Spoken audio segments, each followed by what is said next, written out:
अस्सलाम वालेकुम स्टूडेंट्स। आज हम अपना नेक्स्ट लेक्चर स्टार्ट कर रहे हैं। लास्ट टाइम हमने जो है वो नेस्टेड इफ़ एल्स और स्विच स्टेटमेंट में मैंने आपको कहा था, आपने उसका डिफरेंस जो है या वो आपने देखना है कि उनमें क्या फ़र्क है, या उनमें मतलब आपको एक असाइनमेंट दी थी मैंने, वो आपने मुझे जो है वो मिड टर्म के पेपर में भी आ सकती है। अच्छा जी, बहरहाल हम अपना नेक्स्ट लेक्चर स्टार्ट कर रहे हैं और आज जो हम नया टॉपिक स्टार्ट करने लगे हैं that is loops. Very very important topic, paper के पॉइंट ऑफ व्यू से भी बहुत इंपॉर्टेंट है, और नेक्स्ट जितने भी हमने टॉपिक पढ़ने हैं उनके पॉइंट ऑफ व्यू से भी ये बहुत इंपॉर्टेंट टॉपिक है। ठीक है जी, तो इसकी अंडरस्टैंडिंग होना बहुत ज़रूरी है आप सबको। तो लूप्स क्या होते हैं बेसिकली, सबसे पहले हम इसको डिफ़ाइन कर लेते हैं।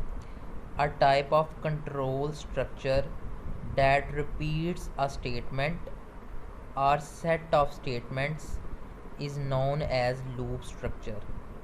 एक ऐसा type of control structure that जो अपने आप को रिपीट करता है, जो रिपीट करने के लिए इस्तेमाल होता है एक स्टेटमेंट को या एक से ज़्यादा सेट ऑफ स्टेटमेंट्स भी हमारे पास होती हैं।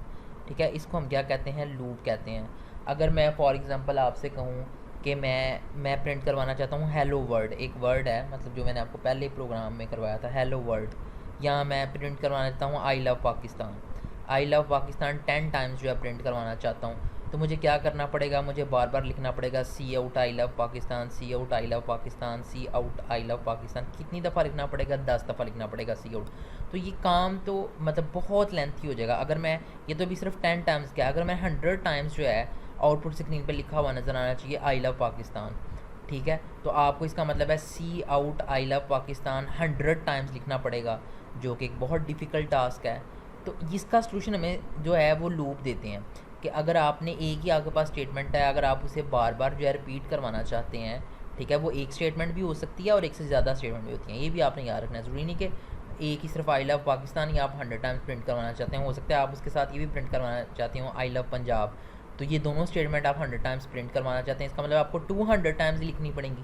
तो लूप आपके लिए क्या करता है, आसानी पैदा कर देता है कि आप सिर्फ 1 टाइम उसको लिखते हैं और उसे बता दें कि भाई इतने, यानी लिखना आपको एक दफ़ा ही पड़ता है, लेकिन आप उसे बता देते हैं कि ये 100 टाइम्स, 100 दफ़ा इसे प्रिंट करवा दे, 1000 दफ़ा इसे प्रिंट करवा दे, लाख दफ़ा इसे प्रिंट करवा दे, तो वो बड़ी आसानी के साथ जो है उसे प्रिंट करवा देता है। It is also known as iterative और रिपीटिव स्ट्रक्चर। ठीक है, आइटरेटिव या रिपीटिव, रिपीटिव से मुराद वही है, आइटरेटिव और रिपीटिव से मुराद वही है कि ये बार बार जो है, सॉरी, ये बार बार जो है ये रिपीट हो जाता है। ठीक है, हमने 3 तरह के, मैंने आपको लास्ट टाइम जब मैंने आपको स्ट्रक्चर पढ़ाए थे 3 तरह के, एक सिक्वेंशियल स्ट्रक्चर, एक कंडीशनल, और एक आपको मैंने बताया था कि रेपिटिशनल, जिसे हम लूप हम पढ़े हैं, ये लूप को हम रेपिटिशनल स्ट्रक्चर भी कहते हैं। ठीक है, तो सबसे पहले जो हमने सिंपल प्रोग्राम पढ़े थे, जिस तरह एरिया का फार्मूला अप्लाई करके हमने एरिया कैलकुलेट किया था, फिर हमने जो है वो कुछ स्टेटमेंट प्रिंट करवाई थी, वो सादा, उनको कहते हैं सिक्वेंशियल प्रोग्राम। तो in sequential structure all statements are executed at once, यानी एक दफ़ा सारी की सारी जो स्टेटमेंट्स हैं वो एग्जीक्यूट हो जाती हैं, प्रिंट हो जाती हैं। ठीक है, कंडीशनल स्ट्रक्चर में execute or skip the statement, conditional में आपको पता है इफ़ की या इफ़ एल्स की हम कंडीशन लगाते हैं, वो ट्रू होगी तो स्टेटमेंट प्रिंट होती है, अगर फॉल्स हो जाए तो स्टेटमेंट प्रिंट नहीं होती। In some situation, it is required to repeat a statement or set of statements for a specified number of times। ठीक है, कुछ हमारे पास इस तरह की कंडीशंस भी आ जाती हैं कि जब हमें एक सेट ऑफ स्टेटमेंट होती हैं, या सॉरी एक स्टेटमेंट होती हैं या सेट ऑफ स्टेटमेंट होती हैं जिनको आपने मल्टीपल टाइम्स जो है वो प्रिंट करवाना होता है। ठीक है, तो उस सूरत हाल के लिए फिर हम कौन सी चीज़ यूज़ करते हैं, लूप्स का इस्तेमाल करते हैं। ठीक है, तो पहले हम लूप को, हमारे पास बेसिकली लूप 3 टाइप्स के होते हैं। There are 3 types of loop available in C++ language. एक हमारे पास होते हैं वाइल लूप, एक होते हैं डू वाइल लूप, और तीसरी टाइप के जो लूप होते हैं वो होते हैं फॉर लूप। ठीक है, ये तीनों की वर्किंग एक ही होती है, तीनों का सिंटैक्स, सिंटैक्स आपको, अब आप बड़े फेमिलियर हो गए होंगे लव सिंटैक्स के साथ। सिंटैक्स का मतलब होता है लिखने का तरीका, लिखने का तरीका जो है तीनों का सिंटैक्स डिफरेंट होता है, लेकिन तीनों काम एक ही करते हैं। इसका काम भी जो है वो रिपीटेड एक स्टेटमेंट को प्रिंट करवाना है, इसका काम भी रिपीटेडली एक स्टेटमेंट को प्रिंट करवाना है, और फॉर लूप का काम भी रिपीटेडली एक स्टेटमेंट को प्रिंट करवाना होता है। ठीक है, यानी तीनों की सिर्फ सिंटेक्स जो है लिखने का तरीका मुख्तलिफ है, लेकिन तीनों की जो वर्किंग है वो हमारे पास सेम होती है। ठीक है, कोई भी प्रोग्राम जो आप फॉर से बना सकते हैं वो डू वाइल से भी बना सकते हैं। कोई भी प्रोग्राम जो आप डू वाइल से बना सकते हैं, डू वाइल से बना सकते हैं, वो आप वाइल से भी बना सकते हैं। जो वाइल से बना सकते हैं वो डू वाइल से भी बना सकते हैं। जो डू वाइल से बना सकते हैं वो फॉर से भी आप बना सकते हैं। ठीक है, यानी इनमें कोई भी ऐसा प्रोग्राम जिसमें आपने स्टेटमेंट रिपीट करनी हो, जो लूप से बनना हो, वो 3 तरह के लूप्स होते हैं। वो आपकी चॉइस होती है कि आप जौन सा मर्जी जो लूप है वो इस्तेमाल कर सकते हैं। तो सबसे पहले हम जो यहाँ पे डिस्कस करने लगे हैं आज के लेक्चर में, डैट इज़ फॉर लूप। हम फॉर, ये जो तीसरा लूप है, सबसे पहले हम इसको डिस्कस करने लगे हैं। तो ये थोड़ा सा आसान है अंडरस्टैंडिंग के लिए, इसलिए मैं पहले ये करवा रहा हूँ आपको। फॉर लूप जी, फॉर लूप एग्जीक्यूशन वन और more statement for a specified number of times. कहता है कि ये जो हमारे पास फॉर लूप है ये एग्जीक्यूट करता है हमारे पास एक या एक से ज़्यादा स्टेटमेंट को for a specified number of times. ठीक है, जितने हमने उसे बताया हुआ, जितने टाइम्स किसी चीज़ को रिपीट करना है, एग्जीक्यूट करना है, उतने टाइम्स ही वो उसको जो है वो रिपीट करके उसे प्रिंट करवा देता है, एग्जीक्यूट करवा देता है। मैंने भी आपको एग्जांपल दी थी कि अगर आप आई लव पाकिस्तान 100 टाइम प्रिंट करवाना चाहते हैं तो आप उसके लिए आप उसे बता दें कि भाई 100 टाइम्स जो है प्रिंट करवाना है हमने, उसे आप बता देंगे तो वो 100 टाइम्स, एक दफ़ा ही लिखने से आप वो 100 टाइम्स हमें मिल जाएगा। This loop is also called counter control loop. Counter control loop, इसको कंट्रोल किया जा सकता है, ठीक है, इसलिए इसको काउंटर कंट्रोल लूप भी कहते हैं। ठीक है, ये आप इसे अपनी मर्ज़ी से कंट्रोल कर सकते हैं। It is most flexible loop. Most यानी तीनों, मोस्ट का लफ्ज़ इस्तेमाल हुआ है, इसका मतलब है तीनों लूप में से सबसे ज़्यादा फ्लेक्सिबल ये होता है, यानी वाइल, डू वाइल और फॉर में सबसे ज़्यादा जो इस्तेमाल होने वाला लूप है वो फॉर लूप होता है। ठीक है जी, that is why it is most frequently use loop by programmers. इसलिए कहता है कि जो प्रोग्रामर हैं इस लूप का इस्तेमाल जो है वो बहुत ज़्यादा करते हैं। किस लूप की बात कर रहे हैं हम? फॉर लूप की जो है हम बात कर रहे हैं। तो अब इसका सिंटेक्स देख लेते हैं। सिंटेक्स ज़रा ध्यान से आपने इसका समझना है, ये मेन चीज़ है, ज़रा आपने इसको लगाना देखना है। ठीक है, the syntax of for loop is follows. For लिखा आपने, ब्रैकेट डाली, ये स्मॉल ब्रैकेट, ये स्टार्टिंग ब्रैकेट है, ये आपको इसकी एंडिंग ब्रैकेट नज़र आ रही है और इसके एंड पे सेमी कॉलन नहीं आ रहा। ठीक है, ये आपने देख लेना है। और इसके बाद ये फॉर लूप की ब्रैकेट्स हैं, ये आपको करली ब्रैकेट्स नज़र आ रही हैं। इधर हम स्टेटमेंट, जितनी भी हमारे पास स्टेटमेंट है, स्टेटमेंट 1, स्टेटमेंट 2, स्टेटमेंट 3, स्टेटमेंट 4, 5, 6, जितनी भी स्टेटमेंट है वो इसके अंदर आ जाएंगी। ठीक है, जो उनको आप बार बार रिपीट करवाना चाहते हैं। अब ये ज़रा देख लें, ये अंदर क्या लिखा हुआ है इसके। सबसे पहले इनिशियलाइजेशन होती है, फिर कंडीशन होती है और फिर इंक्रीमेंट या डिक्रीमेंट होता है। इंक्रीमेंट का मतलब है इजाफा करना और डिक्रीमेंट का मतलब है कमी करना। यहाँ पे आप कंडीशन लगाएंगे और यहाँ पे आप इनिशियलाइजेशन करते हैं। ठीक है, ये अक्सर पेपर में भी पूछ लिया जाता है कि फॉर लूप का जो है वो हमारे पास सिंटेक्स बताएं क्या होता है। तो ये आप, इसके साथ इसका फ़्लो चार्ट भी है। फ़्लो चार्ट आपको मैंने बनाना सिखा दिया हुआ है, आप आईटी सीरीज़ की बुक में देखेंगे। इफ़ का, इफ़ एल्स का और नेस्टेड इफ एल्स का, स्विच का, सबके फ़्लो चार्ट जो हैं वो उस बुक के अंदर बने हुए हैं। फॉर लूप का भी जो है वो बना हुआ है। आपने जो है खुद जो है वो सेल्फ स्टडी के तौर पर उसको अब लोग, एक दफ़ा मैंने आपको तरीका बता दिया हुआ है, आपने उसकी प्रैक्टिस भी करनी है, क्योंकि पेपर में वो बाज़ दफ़ा ये भी कहता है draw the flow chart for loop. ठीक है, ये आपको मिड टर्म एग्ज़ाम में भी पूछा जा सकता है कि draw the flow chart of for loop, तो ये आपको आना चाहिए। ठीक है, इनिशियलाइजेशन सबसे पहले क्या होता है, इनिशियलाइजेशन करता है, फिर जो है वो किस पे जाता है, कंडीशन पे। कंडीशन जो है, कंडीशन अगर ट्रू होती है तो फिर इस ब्रैकेट के अंदर आ जाता है, जो कुछ यहाँ पे लिखा होता है उसको प्रिंट करवाता है और फिर इंक्रीमेंट या डिक्रीमेंट करता है, फिर कंडीशन पे आता है, फिर कंडीशन अगर ट्रू हो जाती है तो फिर ये स्टेटमेंट 1 प्रिंट करवा के फिर स्टेटमेंट 2, अगर स्टेटमेंट 3, 4, 5 जितनी हमारे पास हैं, फिर इंक्रीमेंट या डिक्रीमेंट होता है, फिर दोबारा वो कंडीशन पे आ जाता है। तो ये मेरा ख्याल है आपको इस तरह तो समझ नहीं आ रही होगी, लेकिन हम एक प्रोग्राम करते हैं जिससे आपको ये जो है बाकायदा तौर पर इसकी क्लियर वाज़ह पिक्चर आपको नज़र आएगी कि इस यानी फॉर लूप जो है वो यूज़ किस तरह से होता है। हम इससे रिलेटेड एक प्रोग्राम बनाते हैं। ये देखें जी, आपको मैं एक प्रोग्राम दे रहा हूँ जी, write a program that print a statement I love Pakistan 10 times.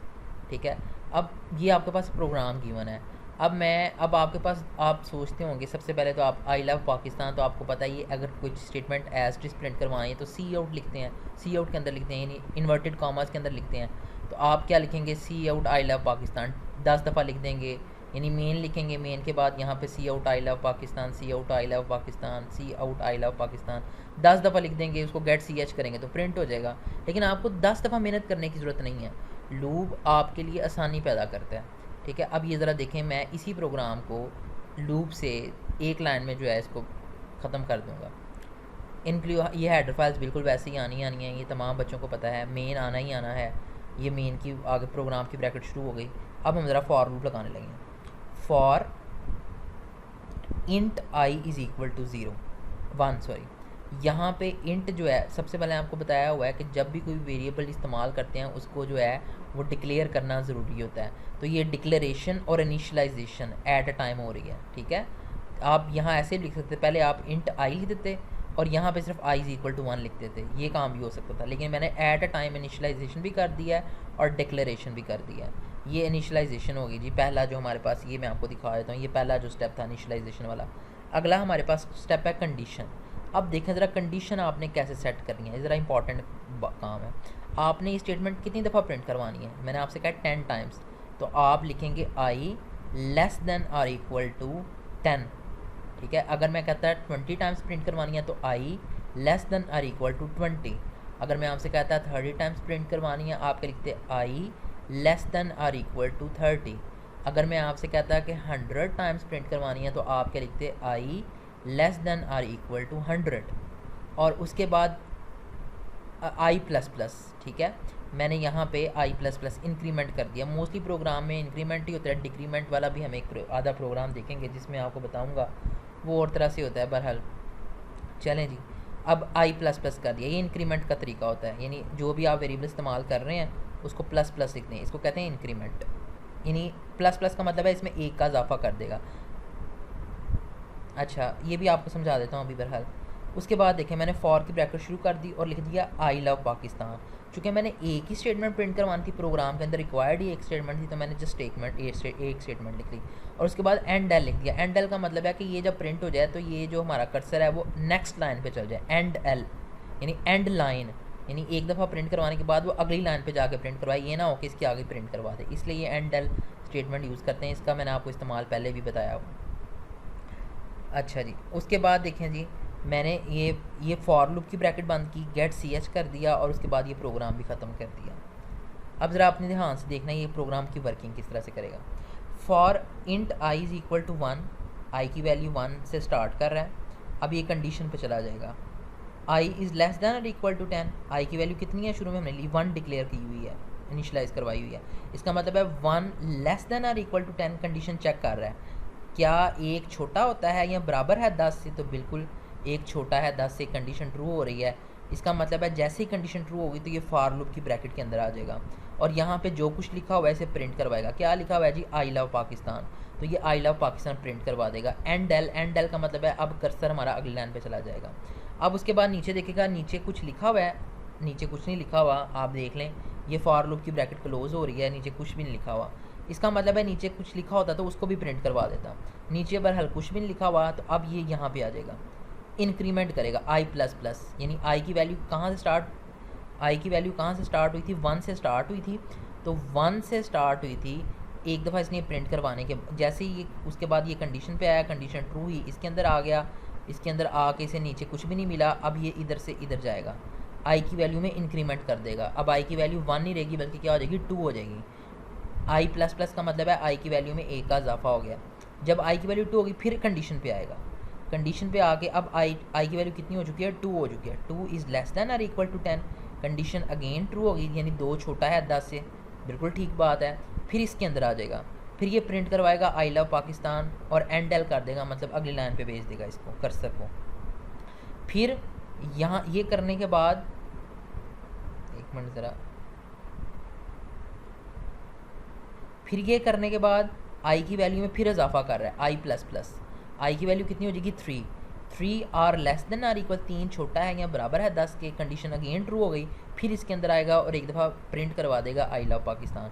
फिर आई प्लस प्लस होगा, आई की वैल्यू 4 हो जाएगी, 5 6 के लिए भी प्रिंट करवाएगा, 7 के लिए भी प्रिंट करवाएगा, 8 के लिए भी प्रिंट करवाएगा, 9 के लिए भी प्रिंट करवाएगा, 10 पे जाएगा। अब ज़रा ध्यान से पब्लिक ने 10, अब आई की वैल्यू करते करते प्रिंट 10 हो गई, तो 10 इज़ लेस दैन, अब 10 10 से छोटा तो नहीं है, लेकिन दूसरी कंडीशन ट्रू हो रही है, बराबर तो है ना, तो 10 बराबर है 10 के। इस टाइम पे भी ये आई लव पाकिस्तान प्रिंट करवाएगा, फिर इंक्रीमेंट करेगा, आई की वैल्यू कितनी हो जाएगी 11, 11 is less than or equal to 10।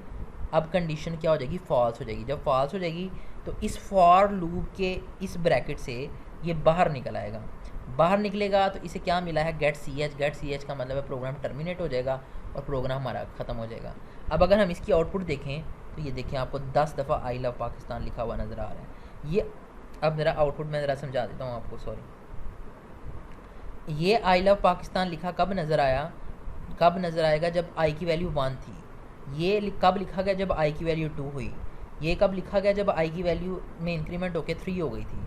ये कब लिखा गया, जब आई की वैल्यू 4 हो गई थी, जब आई की वैल्यू 5 हो गई थी, आई की वैल्यू 6 हो गई थी, आई की वैल्यू 7 हो गई थी, आई की वैल्यू 8 हो गई थी, आई की वैल्यू 9 हो गई थी, आई की वैल्यू 10 हो गई। तो 10 टाइम्स 11 टाइम पे जब गया तो कंडीशन फॉल्स होगी, तो प्रोग्राम हमारा टर्मिनेट हो गया। तो देखें कि बजाय कि मैं लिखता सी आउट आई लव पाकिस्तान 10 दफ़ा मैं यहाँ पे लिखता, मैंने सिर्फ फॉर की कंडीशन लगाए, फॉर लूप का इस्तेमाल करके सिर्फ एक दफ़ा मुझे लिखना पड़ा आई लव पाकिस्तान, तो 10 दफ़ा जो है मैंने आई लव पाकिस्तान जो है ये देखें आपको मैंने प्रिंट करवा लिया यहाँ पे। ठीक है, ये तो हमने एक सादा सा प्रोग्राम देखा जिसमें हमने एक स्टेटमेंट को 10 टाइम्स जो है वो प्रिंट करवाया। अब हम इसी तरह का एक, मैं चाहता हूँ कि मैं 10 तक गिनती प्रिंट करवाऊँ। ठीक है, write a program that display counting from 1 to 10 using for loop. आपने फॉर लूप के ज़रिए जो है वो 10 टाइम्स जो है वो काउंटिंग प्रिंट करवानी है, सॉरी 10 तक जो है वो काउंटिंग आपने प्रिंट करवानी है। सबसे पहले हेडर फाइल लिखी इंट आई। अब देखें यहाँ पे मैंने डिक्लेरेशन पहले कर लिया है। ठीक है, यानी दोनों तरीके आपको बता दिए। पिछले प्रोग्राम में हमने डिक्लेरेशन और इनिशियलाइजेशन एट टाइम की थी, यहाँ पे मैंने डिक्लेरेशन जो है वो पहले ही कर ली है। अब आप देखें for I is equal to 1, अब देखें डायरेक्ट मैंने इनिशियलाइजेशन करवा दी। अब इंट आई नहीं लिखा क्योंकि मैं वो पहले डिक्लेरेशन का प्रोसेस कर चुका हूँ। अब यहाँ पे आई इज़ इक्वल टू 1, ज़रा इसको ध्यान से देखना है। अब जब ये आई इज़ इक्वल टू 1 चलेगा तो अब कहाँ चले जाएगा, कंडीशन पे 1 इज़ लेस दैन और इक्वल टू 10, कंडीशन ट्रू होगी। अब इसने आगे नहीं जाना, आपने अगली को नहीं देखना, यानी इसके बाद ये यहाँ पे आएगा और यहाँ से आने के बाद जब कंडीशन ट्रू हो जाएगी तो फॉर लूप की ब्रैकेट के अंदर आ जाएगा। ठीक है, फिर क्या कर रहा है, सी आउट आई। अब आई को इन्वर्टेड कॉमा के अंदर नहीं मैंने लिखा हुआ, ये आपने ज़रा ध्यान से बात देखनी है।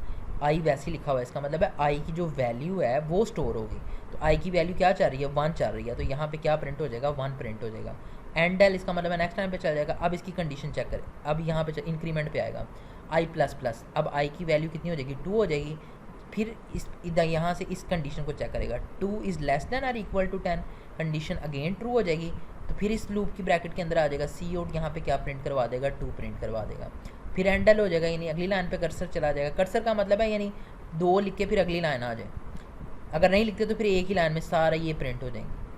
फिर आई प्लस प्लस होगा, आई की वैल्यू 3 हो जाएगी, 3 is less than equal to 10, 3 हमारे पास कंडीशन फिर अगेन ट्रू हुई, तो सी आउट आई, आई की वैल्यू अब क्या हो चुकी है, 3 हो चुकी है, तो 3 प्रिंट हो जाएगा। फिर 4, फिर 5, फिर 6 करते करते 10 तक जाएगा और फिर ये 10 टाइम्स प्रिंट करवा देगा। फिर जब आई प्लस प्लस होगा, आई की वैल्यू क्या हो जाएगी 11, 11 लेस दैन और इक्वल टू 10, कंडीशन क्या हो जाएगी फॉल्स। फिर इस फॉर लूप से बाहर निकल आएगा, बाहर निकलेगा गेट सी एच मिलेगा, तो प्रोग्राम टर्मिनेट हो जाएगा और ख़त्म हो जाएगा। तो आप अगर हम इसकी आउटपुट देखें तो आपको यानी पहले आई की वैल्यू 1 आई, फिर 2, फिर 3, फिर 4, फिर 5, फिर 6, 7, 8, 9 और 10 तक जो है हमें वो प्रिंट स्टेटमेंट करवा ली। ठीक है, इसको आप वहाँ से भी पढ़ें, अपनी बुक से ITC से भी पढ़ें। मैंने आपको बेसिकली यहाँ पे लेक्चर्स में BS लेवल में कॉन्सेप्ट्स दिए जाते हैं, बच्चों ने सेल्फ स्टडी यहाँ पे बहुत ज़्यादा करनी होती है।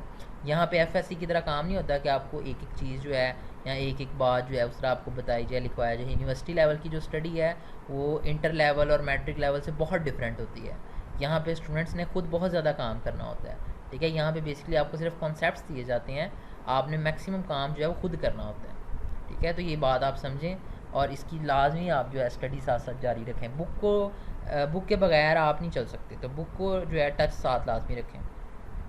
बाकी इंशाल्लाह ताला हम नेक्स्ट लेक्चर में वाइल और डू वाइल जो है वो डिस्कस करेंगे। ठीक है।